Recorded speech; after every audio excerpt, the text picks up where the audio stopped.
Hi, it's Angela Critters. 60 years ago today, the Beatles were on the Ed Sullivan Show, CBS, at 8 o'clock that night, and I was sitting there with my family watching. I will never forget as long as I live. We had only seen them in fan magazines and, of course, on their photos on the album. We'd never seen them actually move and groove and and sing and perform. And it was just really something. It was a defining moment in so many young girls' lives. And America needed this. We were only 77 days after Kennedy had been assassinated. So at the time, we had 190 million people living in America. And that night, 73 million households turned them on. Can you believe that? 73 million.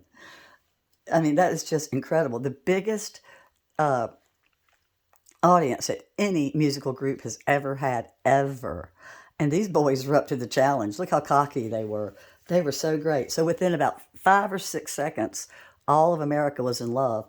They started singing "Oh My Loving," and Paul sang the lyrics, "Close your eyes and I'll kiss you." And I think half of the girls in the world fell in love with him right then. Now, of course, John Lennon was my man. I fell in love with him that night. There's something about him. And to this day, he's still my man. And if people ever say, who would you like to go to dinner with? It's always John Lennon.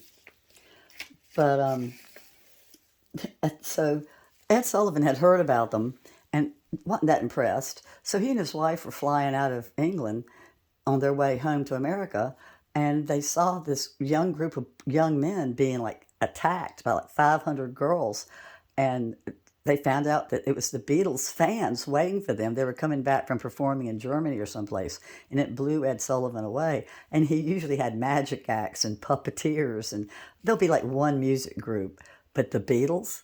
So Brian Epstein, their manager, came over here to America. They got everything worked out, and sure enough, they were going to be on the Ed Sullivan Show, and they were on it all right.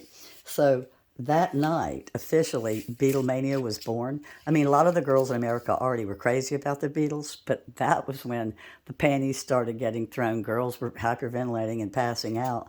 And at the end of the evening, Ed thanked the audience and thanked the girls because they did try their best. One time, he threw his hands up in the air and screamed, "Quiet." He said, "You promised." But at the end, he told them they did pretty good under the circumstances. And then he turned to the NYPD and said, "We couldn't have done it without you." But it was really quite a night. But anyway, thanks for listening to my recollections. And if any of you were alive then, where were you? And do you remember? Of course you remember because I know you were watching. Well, bye bye.